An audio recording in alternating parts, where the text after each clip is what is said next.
자, 역사상 가장 영향력 있는 인물 중 한 명. 바로 사도 바울이죠. 근데요, 만약 우리가 그를 완전히 잘못 알고 있었다면 어떨까요? 지금부터 여러분의 생각을 흔들어 놓을 질문 하나를 던져보겠습니다. 우리는 보통 바울을 위대한 신학자, 종교인으로만 생각하잖아요. 그런데 그의 진짜 천재성이 사실은 종교가 아니라 세상을 뒤집어 엎은 거대한 혁명, 여기에 있었다면 어떨까요? 진짜 바울을 만나보려면 일단 우리가 학교에서나 교회에서 흔히 배워왔던 그의 모습부터 한번 짚어봐야겠죠? 이게 바로 우리가 아주 익숙하게 알고 있는 그 바울의 이야기입니다. 율법 앞에서 막 좌절하던 한 인건이 구원은 내 노력으로 얻는 게 아니구나. 오직 믿음으로 주어지는 선물이구나 하고 깨닫는 그런 극적인 스토리 말이죠. 여기서 핵심은 이 의롭다는 개념인데요. 전통적인 해석에 따르면 이건 내가 막 노력해서 착해지는 그런 도덕적인 상태가 아니에요. 뭐랄까, 법정에서 땅땅땅 무죄 하고 선언해주는 것에 가깝죠. 예수님의 완벽함이 그냥 내 계좌로 입금되는 것처럼 법적으로 그렇게 인정해준다는 겁니다. 그런데요, 최근 학자들이 1세기 로마 제국이라는 그 시대적 배경을 현미경처럼 들여다보기 시작했어요. 그랬더니 우리가 알던 이 전통적인 해석에 몇 가지 아주 거대한 균열이 있다는 걸 발견한 거죠. 자, 여기서 정말 흥미로운 지점이 드러납니다. 바울의 진짜 고민은 믿음이냐 행위냐 같은 그런 개인적인 차원의 문제가 아니었다는 거예요. 그보다 훨씬 더 큰 질문.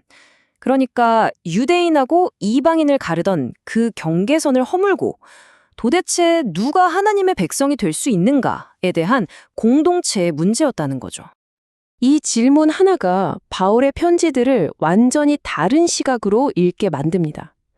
개인의 구원, 그 너머에 있던 훨씬 더 거대하고 위험했던 싸움의 실체가 서서히 드러나기 시작하는 거죠. 그렇다면 바울의 진짜 적은 누구였을까요?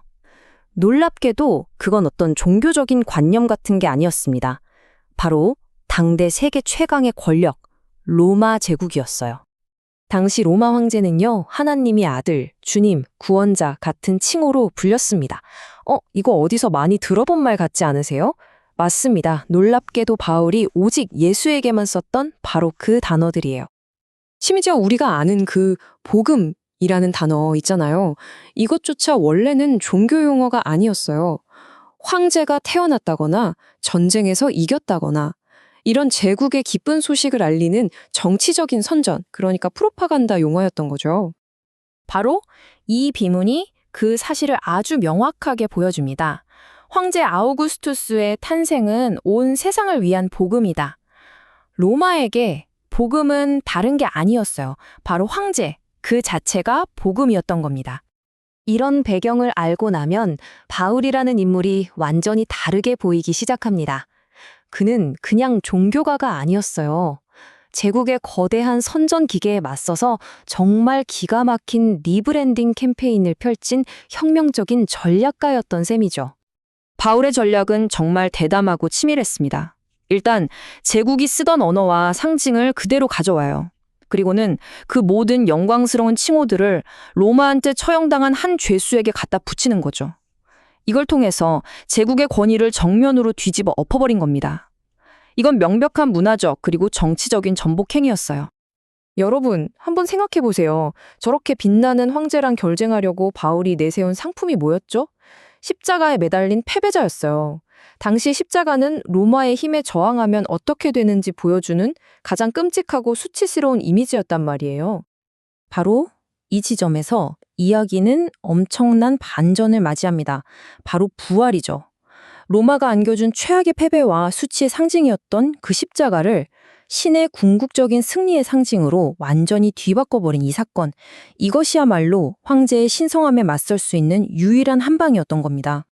결국 핵심은 이럽니다. 십자가의 수치, 그리고 부활의 권능. 이 두 가지가 하나로 묶인 이 패키지 상품이야말로 로마 제국의 거대한 프로파간다에 맞서서 세상을 바꿀 만큼 강력한 대항서사를 만들어냈던 거죠. 자, 바울의 복음이 당시 세상의 가장 큰 권력, 즉 로마 제국을 향한 도전이었다면 이 이야기는 오늘 우리에게 아주 중요한 질문을 던집니다. 지금 이 시대의 제국은 과연 무엇일까요? 그리고 오늘날의 복음은 무엇에, 그리고 어떻게 도전해야 할까요?